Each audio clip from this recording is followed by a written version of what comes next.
10 années durant, après avoir travaillé loin des miens, j'avais finalement tout. 50 millions sur mon compte en banque, un empire du BTP s'étirant de Bordeaux jusqu'à Strasbourg. Et ce soir, mon plan était de surprendre mes enfants, en rentrant sous les traits de l'homme démuni que j'avais été, afin de sonder la sincérité de leur amour. Cependant, en m'engageant dans l'allée des cyprès, une vision devant ma demeure me figea le sang. Le bus longue distance immobilisa ses roues dans un crissement sur le boulevard. Je descendis sur l'asphalte craquelé, le choc familier et sourd de mes bottes de chantier usées résonnant sur le sol. La touffeur aixoise me saisit dès que je posai le pied sur le trottoir, une atmosphère lourde de gaz d'échappement et du parfum des tilleuls. J'ai rajusté ma veste en jean pâli, une pièce choisie pour son aspect usé et son prix dérisoire, et j'ai examiné mon reflet dans la vitre du car. L'illusion était parfaite. L'image d'un simple travailleur du BTP, la cinquantaine passée, harassé par sa journée, rentrant chez lui.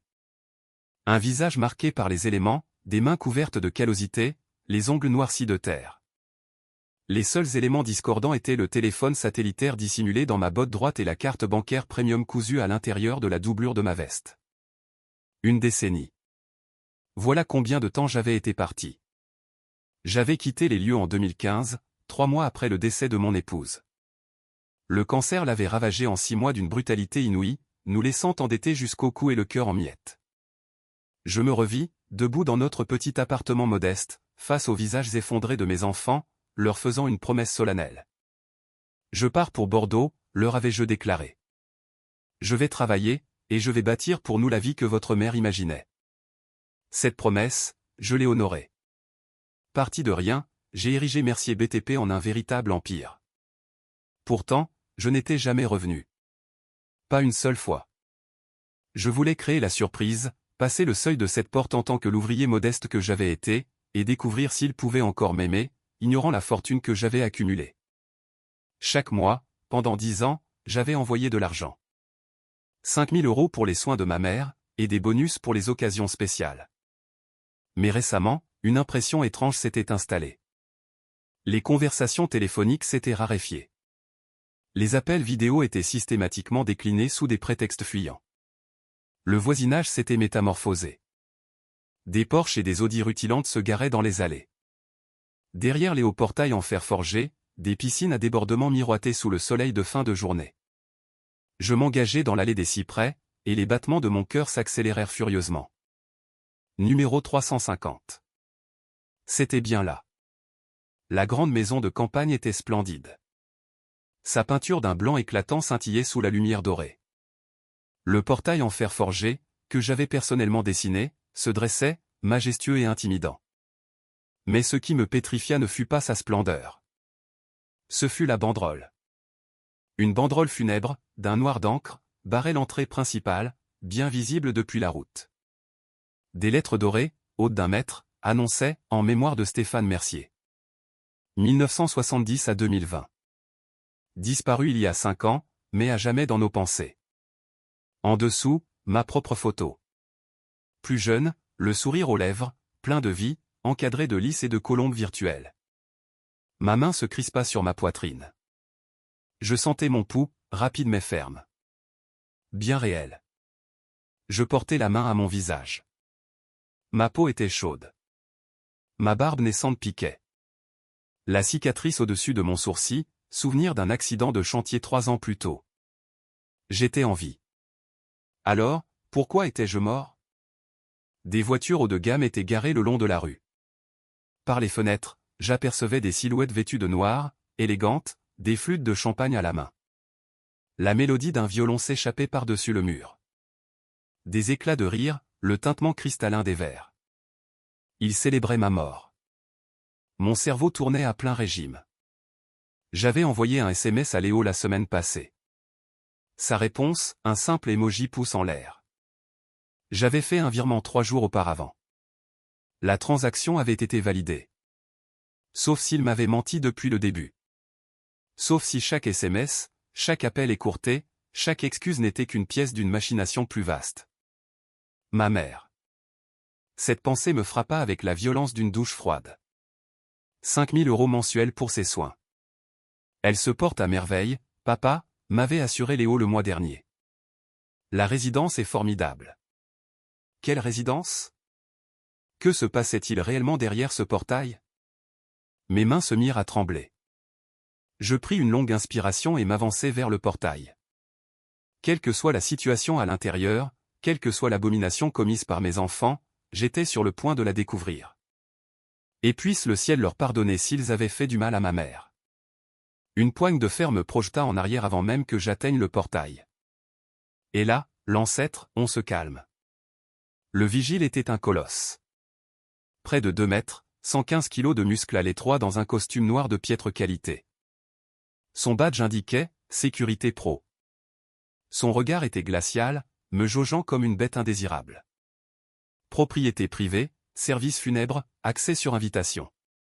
Je n'ai besoin d'aucune invitation, répliquai-je, en m'efforçant de garder une voix ferme.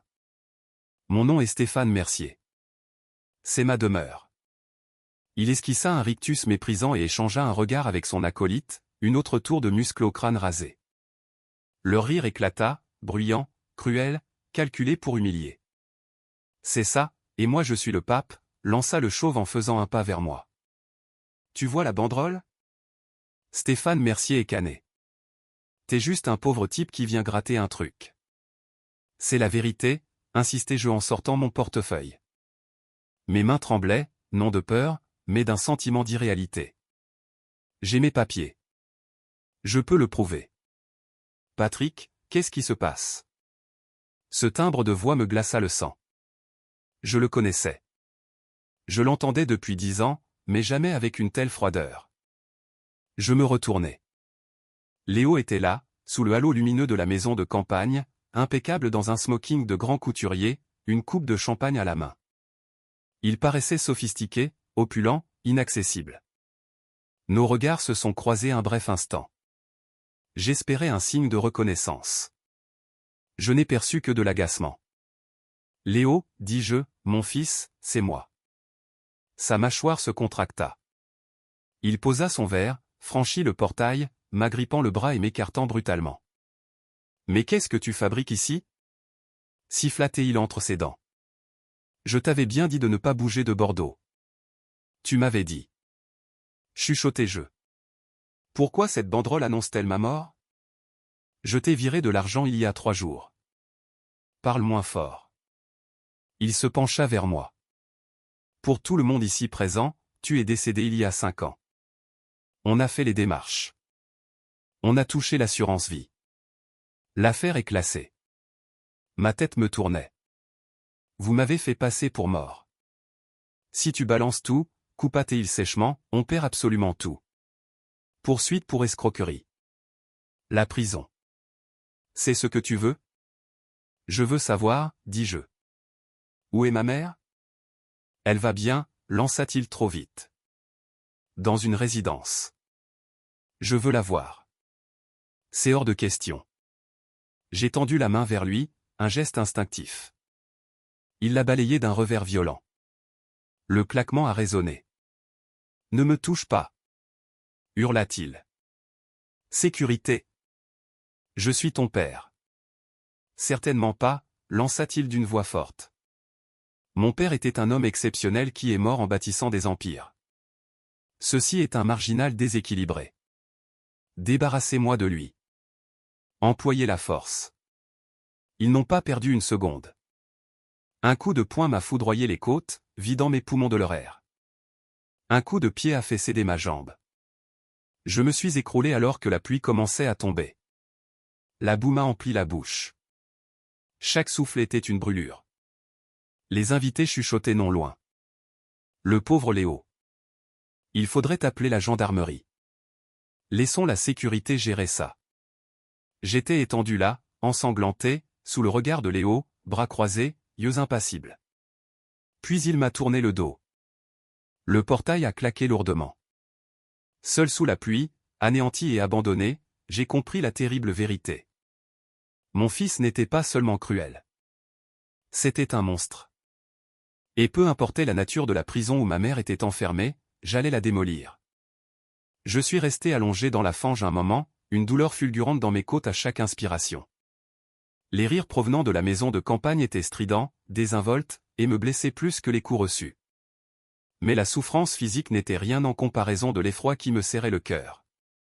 S'ils étaient capables de me traiter ainsi, moi, leur propre père, quel cauchemar ma mère pouvait-elle bien endurer? Il fallait que je la trouve, et vite. Je me suis redressé péniblement, m'agrippant à la grille en fer forgé pour ne pas tomber. Mes côtes me lançaient des décharges électriques. Le sang de ma lèvre ouverte gouttait sur ma veste détrempée, se mêlant à la pluie et à la boue. Ma jambe était endolorie là où la botte du garde m'avait frappé, mais j'ai continué d'avancer, claudiquant le long du périmètre de la propriété, me faufilant dans l'ombre vers l'arrière du domaine. Je connaissais cette maison par cœur. Je l'avais conçue à des milliers de kilomètres, en examinant chaque plan, en validant chaque détail. Je savais qu'une allée de service se trouvait derrière le corps de logis principal, là où étaient entreposées les poubelles et où le personnel circulait discrètement. L'allée était faiblement éclairée par un unique lampadaire qui clignotait. Le contraste était saisissant, champagne et musique côté face, bitume défoncé et détritus côté pile. Je me suis adossé au mur, le souffle court. C'est là que je l'ai aperçue. Une vieille femme en uniforme de service usé était accroupie près des conteneurs, déposant des restes pour des chats errants. Son dos était courbé, ses gestes lents. « Janine » ai-je articulé. Elle a tressailli, laissant tomber son assiette. « Allez-vous-en » dit-elle d'une voix chevrotante. « Je n'ai rien à vous donner. Si monsieur Léo vous surprend ici, il nous le fera payer à tous les deux. » J'ai fait un pas dans la lumière. « Janine, c'est moi, Stéphane. » Elle m'a fixé, puis a eu un hoquet de surprise, des larmes inondant son visage. « Monsieur Stéphane, ils ont dit que vous étiez décédé. On a vu l'acte de décès. On a même fait dire une messe. Je suis en vie, ai-je affirmé. Mais dis-moi la vérité. Où est ma mère? Ils prétendent qu'elle est dans un EHPAD. Son visage s'est décomposé sous le poids de la honte. Elle a baissé la tête. Il n'y a pas d'EHPAD, monsieur. Ces mots m'ont frappé avec la force d'un nouveau coup. Elle est ici, a chuchoté Janine. Dans la vieille remise, derrière la piscine. Il a dit qu'elle sentait mauvais, qu'elle faisait peur aux invités. Il l'a mise là il y a 3 ans. Je lui apporte à manger quand je peux, mais je suis sans papier. J'avais peur. Je n'avais aucune colère envers elle. Elle aussi était prisonnière. Où précisément? Ai-je demandé. Elle a montré l'obscurité du doigt. Derrière la roseraie. Vous sentirez l'odeur avant de la voir. Je n'ai pas attendu une seconde de plus. J'ai enjambé la clôture, faisant fi du feu qui me dévorait les côtes, et j'ai avancé en titubant. L'arrière de la propriété était laissé à l'abandon. Les mauvaises herbes avaient envahi le jardin. Des ordures s'amoncelaient près de vieux outils rouillés. Et soudain, j'ai perçu l'odeur. Un relent de moisis, d'excréments et de pourriture me prit à la gorge. La remise se terrait dans l'ombre, ses murs de tôle corrodés, sa porte disloquée. La lueur de la lune passait à travers les trous du toit. Je me suis approché, le cœur battant à tout rompre. « Maman » ai-je appelé doucement. « C'est Stéphane. » Une voix faible m'a répondu de l'intérieur. « J'ai le journal du jour, Léo. » J'ai souri comme tu me l'as demandé. « Je t'en prie, donne-moi de la soupe. »« Je t'en prie, ne me frappe pas. » Quelque chose a cédé en moi. J'ai poussé la porte. La puanteur était insoutenable. L'endroit mesurait à peine 2,50 m de côté. Un matelas crasseux gisait sur le sol en terre. Un seau en plastique faisait office de latrine. Blottie dans un coin, ma mère, minuscule, tremblante, agrippait un journal. « Maman » ai-je murmuré en m'agenouillant. « C'est moi. » Elle se berçait doucement. J'ai été sage. Je ne suis pas Léo. Je suis ton fils. Lentement, elle a levé le regard. Une étincelle de reconnaissance. Stéphane. Il disait que tu étais mort. Je suis là. Il a dit que si je parlais, il ne me donnerait plus à manger, a-t-elle sangloté. Je l'ai serrée contre moi. Elle était légère comme une plume. Ce n'est pas ta faute, a-t-elle chuchoté. L'argent les a corrompus. Je l'ai enveloppée dans ma veste. J'ai ensuite sorti mon téléphone satellite. Mes mains ne tremblaient plus. J'ai composé un numéro. Les morts s'apprêtaient à revenir, et ils allaient déclencher un cataclysme. La communication fut établie dès la première sonnerie. Monsieur Mercier. La voix de Nicolas Dubois était alerte, malgré leur avancée. Nous avons perdu votre signal GPS il y a 3 heures. Nous allions lancer le protocole de recherche. Tout va bien? Non, Nicolas. Ma propre voix me parut méconnaissable. Celle de l'humble ouvrier s'était éteinte. Rien ne va. Je suis en guerre. Un court silence. Bien reçu, monsieur. Vos ordres? Équipe Alpha. Sur le champ. VUS blindé, unité médicale complète. Jean Dubois, Marc Dubois. Rendez-vous dans 15 minutes. Entrée de service, 350 allée des Cyprès, le hameau des Pins. Défoncer les serrures si besoin. Équipe Alpha, c'est un protocole d'intervention musclé. Quelle est la situation? La situation, dis-je en contemplant ma mère grelottante dans la remise, c'est que je vais anéantir 2 existences ce soir. 15 minutes. Nous arrivons. J'ai terminé l'appel et me suis agenouillé auprès de ma mère. Les secours arrivent, maman. De vrais médecins. Tu es en sécurité. Ne les laisse pas me ramener là-bas, a-t-elle supplié. Jamais. 20 minutes plus tard, les hommes de Nicolas, ponctuels comme toujours, arrivèrent. Leurs véhicules se sont glissés en silence dans l'allée de service. Sans phare, sans sirène. Des professionnels qui opéraient dans l'ombre. Les faisceaux de leurs lampes tactiques ont balayé la remise. J'ai protégé les yeux de ma mère tandis que 6 hommes pénétraient, suivis par 2 secouristes. Les médecins en premier, ai-je ordonné. La secouriste s'est agenouillée près de ma mère. Je m'appelle Chloé. On va s'occuper de vous. Quel est votre nom? Monique, a-t-elle articulé. En un instant, elle était sur un brancard. Sous perfusion, avec un masque à oxygène, enveloppé dans des couvertures de survie. Il la manipulait avec une infinie précaution, comme un objet précieux. Je les ai rejoints dans l'ambulance. Un véritable bloc de soins intensifs mobile. 2 médecins s'activaient. Malnutrition sévère, déshydratation, suspicion de pneumonie. Choc psychologique majeur, diagnostic Alain 2. Depuis combien de temps? 3 ans. Sa mâchoire s'est durcie. On la stabilise. Elle a plus de ressources qu'il n'y paraît. Je suis resté à ses côtés, lui tenant la main, sentant la perfusion et la chaleur la ranimer. 30 minutes plus tard, le médecin a acquiescé. Stable. Elle aura besoin de beaucoup de repos après. Ce que vous avez prévu. Elle en aura. Nicolas est apparu avec une housse à vêtements. Dès que vous êtes prêt, monsieur. Ce n'est qu'à ce moment que je me suis éloigné. Dans le VUS, je me suis changé. Nicolas avait tout prévu, un costume noir sur mesure, des souliers italiens, ma montre Patek. La métamorphose fut rapide. En sortant, j'ai vu ma mère, propre, enveloppée dans une couverture, le regard plus vif. On va à une petite fête, lui ai-je dit. Tout le monde va te voir. Elle a esquissé un faible sourire. À l'intérieur du véhicule, Jean et Marc analysaient des données sur leurs ordinateurs. Rapport, acte de décès enregistré en 2020, a commencé Jean. Le juge, Pierre Keller, est dans le viseur du FBI. Le légiste a été radié pour faux en écriture. Un travail d'amateur. Indemnité d'assurance, a enchaîné Marc. 750 000 € dilapidés en 8 mois. Voiture, voyage, bijoux, casino. Votre fils doit 850 000 € à des prêteurs colombiens. D'où la précipitation. Il a imité votre signature à 3 reprises, a ajouté Jean. La maison, estimée à 8,5 millions, est hypothéquée à hauteur de 6. Ils n'ont plus un sou. Et comment financent-ils tout ça? Vos virements mensuels, a répondu Marc. Et des prêts relais illégaux.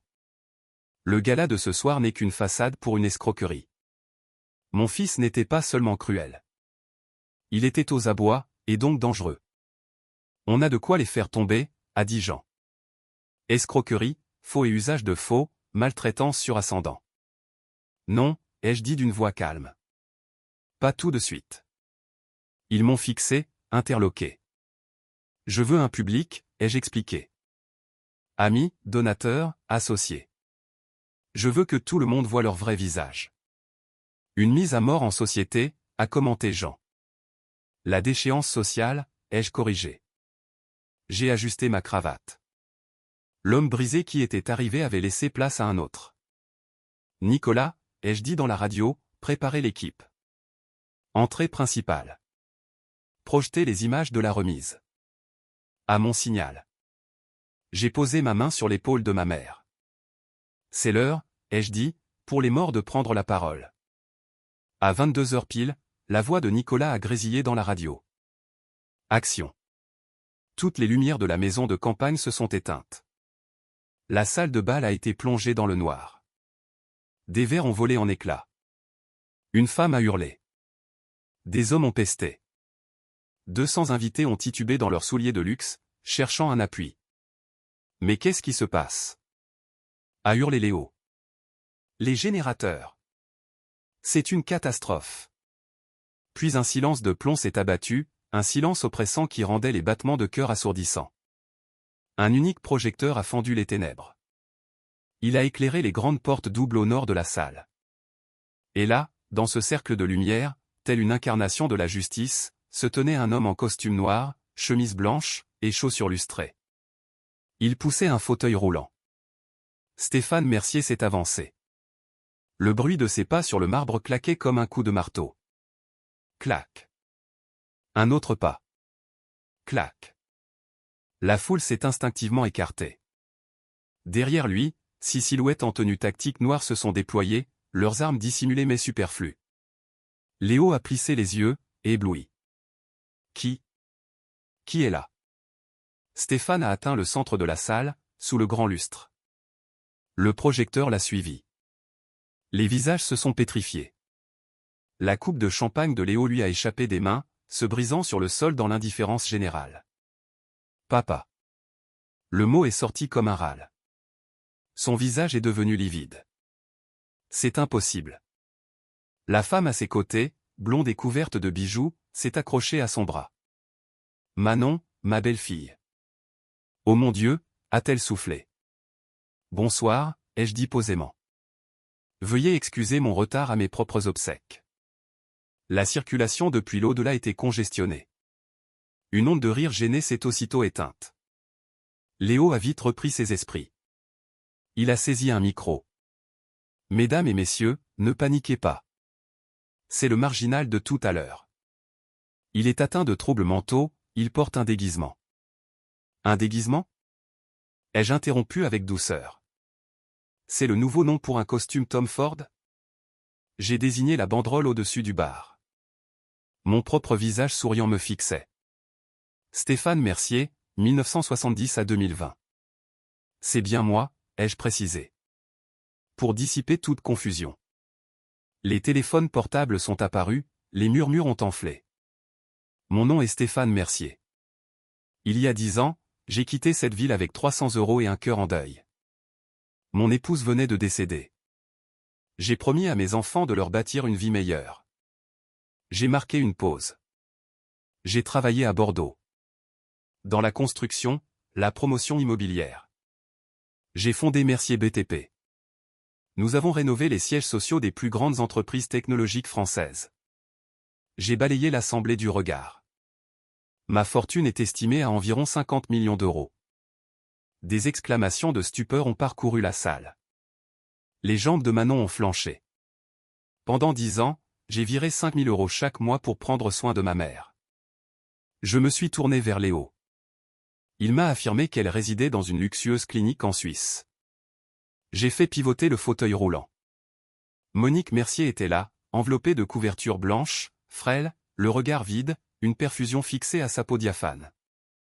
Voici ma mère, retrouvée ce soir dans une remise derrière la piscine. 40 kilos, mourant de faim, vivant au milieu de ses propres déjections. Des mains se sont plaquées sur les bouches. Les invités ont reculé. Non. Léo s'est rué en avant. C'est faux. Sécurité. 2 gardes ont foncé. L'équipe de Nicolas est intervenue. 5 secondes plus tard, Patrick et David gisaient au sol, les mains liées par des menottes en plastique. Je suis monté sur l'estrade. Léo a tenté de m'en empêcher. J'ai pris le micro de ses mains. Il n'a pas résisté. Il y a 5 ans, mon fils m'a déclaré mort, a falsifié des documents et a empoché 750 000 € d'assurance vie. J'ai souri, un sourire glacial. J'étais bien vivant. Je signais un contrat de 40 millions d'euros. Il ment, a hurlé Léo. Vous nous connaissez. Nous avons porté son deuil pendant des années. Vraiment? Ai-je demandé d'une voix douce. Je me suis tourné vers Jean Dubois, mallette en main. Maître. L'assemblée retenait son souffle. Jean Dubois est monté sur scène, sa mallette à la main. Il se déplaçait avec une assurance tranquille, celle d'un homme habitué à déconstruire des vies dans les tribunaux. Cheveux grisonnants, lunettes cerclées de métal, costume bleu marine d'une valeur supérieure à celle de la plupart des voitures. Le genre d'avocat qui inspire la crainte aux jurés. Avant de prendre la parole, il a ouvert sa mallette et en a extrait un document. « Je suis Jean Dubois, avocat », a-t-il déclaré d'une voix qui portait sans peine. Les allégations de M. Mercier sont exactes. J'en ai la preuve. Le silence se fit total. Il a brandi le premier document. Acte de décès. Stéphane Jacques Mercier, établi le 15 mars 2020. Signé par le juge Pierre Keller.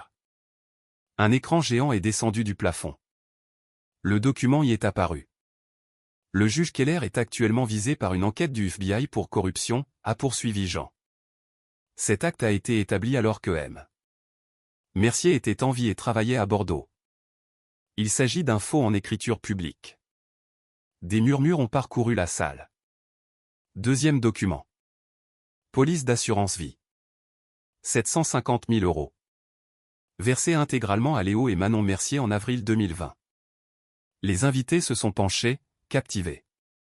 Les chiffres rendaient le déni impossible. Troisièmement, a dit calmement Jean. Relevé de compte. Pendant 10 ans, M. Mercier a effectué des virements mensuels de 5 000 €. Libellé, soins médicaux et frais de vie pour sa mère. Montant total transféré, 600 000 €. Un sifflement admiratif a percé le silence. Et maintenant, dit Jean en me plaçant à ses côtés, dites-leur où se trouvait réellement ma mère. J'en ai pas eu la moindre hésitation. Madame Monique Mercier a été découverte dans une remise. Sans chauffage, sans eau courante, sans aucune hygiène.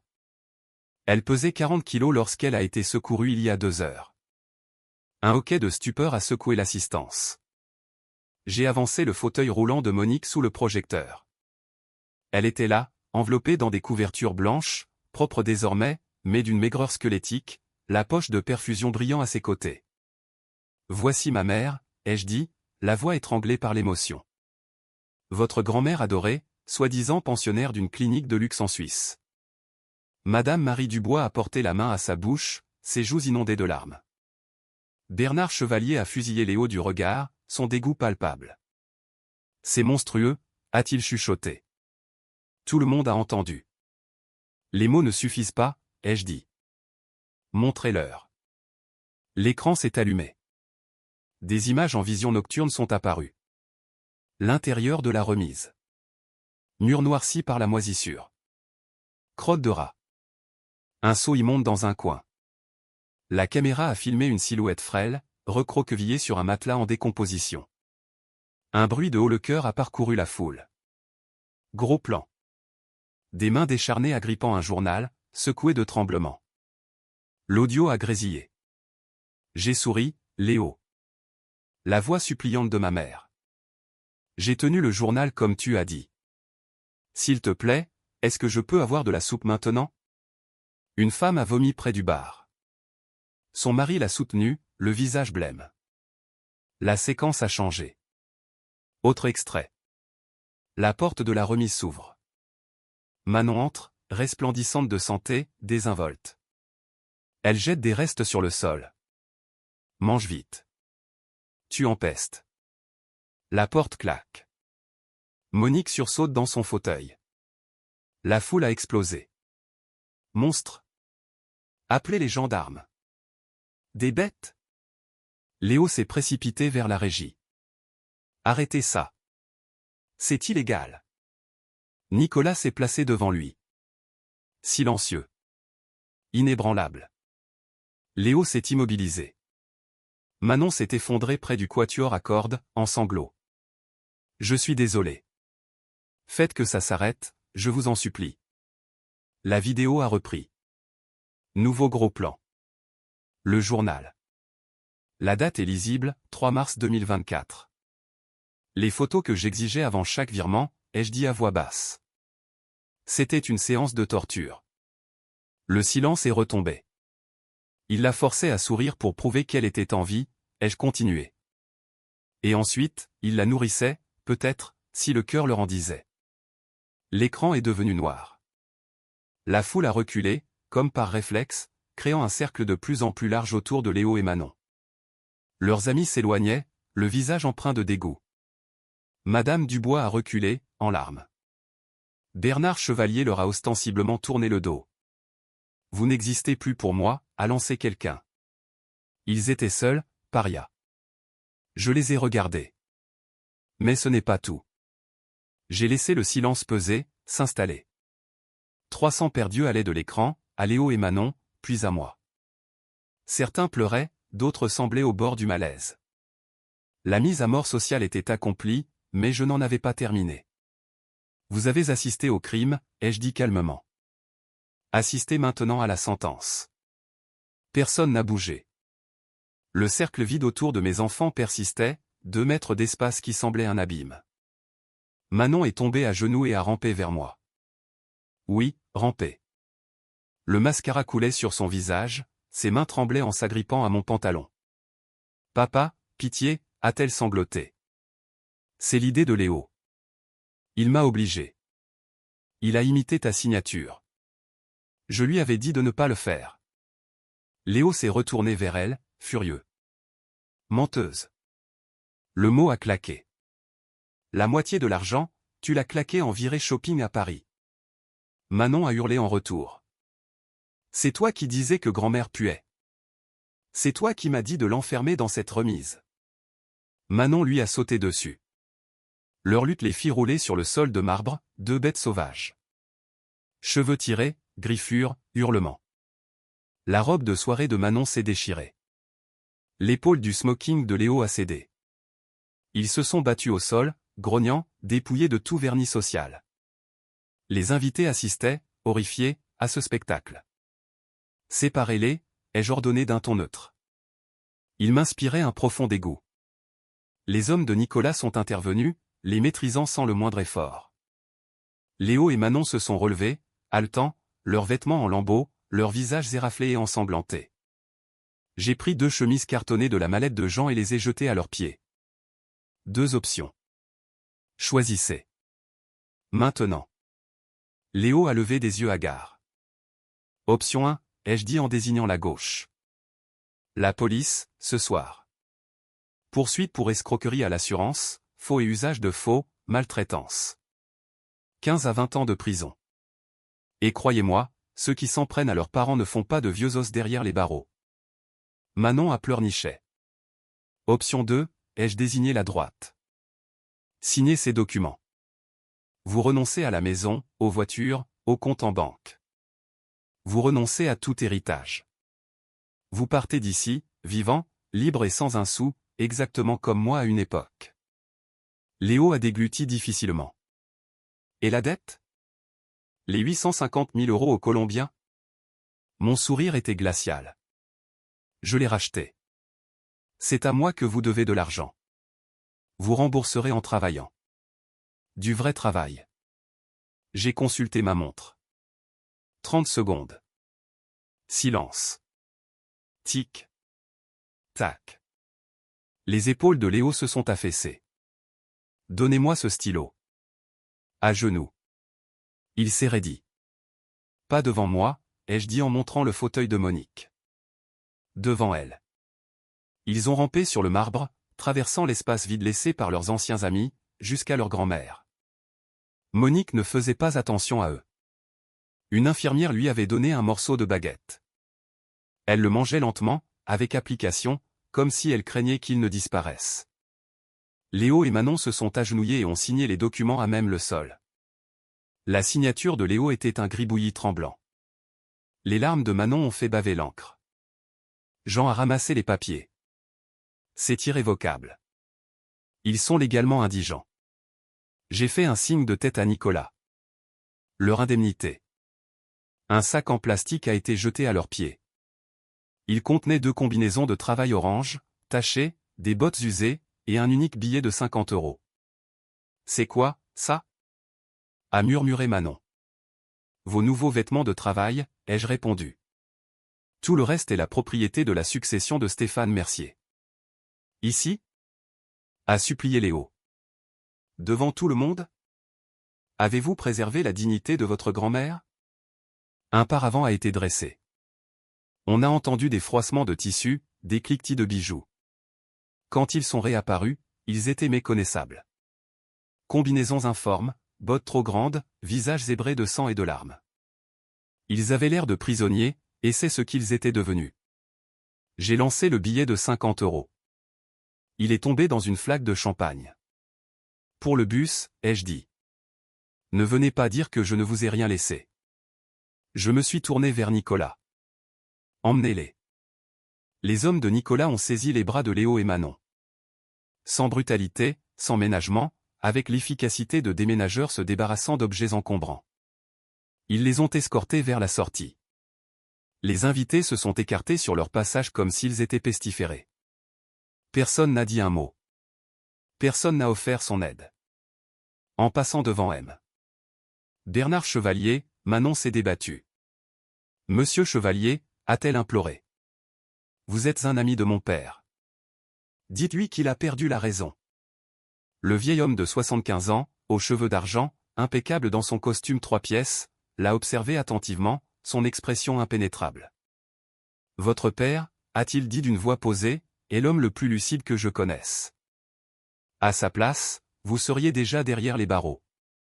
Puis il leur a tourné le dos. Lentement, délibérément, sans appel. Les portes se profilaient. Dehors, la pluie battait le pavé, une pluie froide et inhabituelle pour la Provence, qui transperçait les vêtements en un instant. Manon s'est agrippée au chambranle. On va mourir de froid. On n'a nulle part où aller.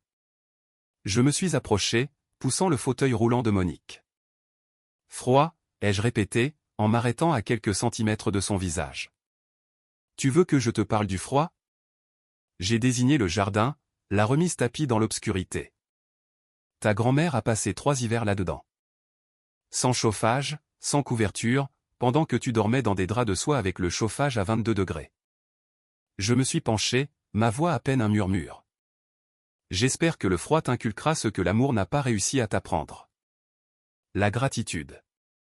J'ai fait un signe de tête vers l'extérieur. Une simple poussée.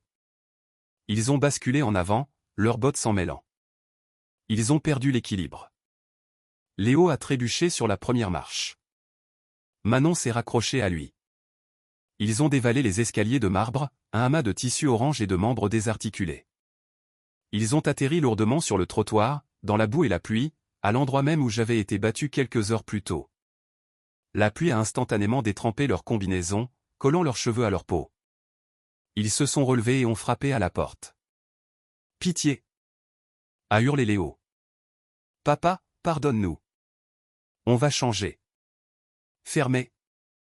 Ai-je ordonné. Verrouillez. Boum. La porte a claqué. Clac. Le peine s'est engagé.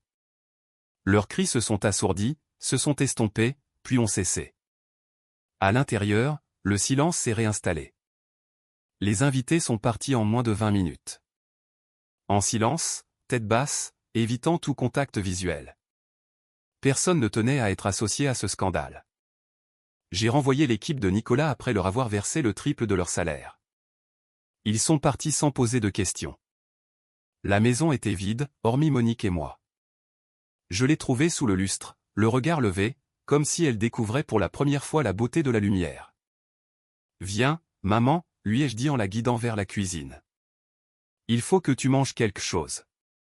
La cuisine était immense, équipement professionnel, plan de travail en marbre, inox omniprésent.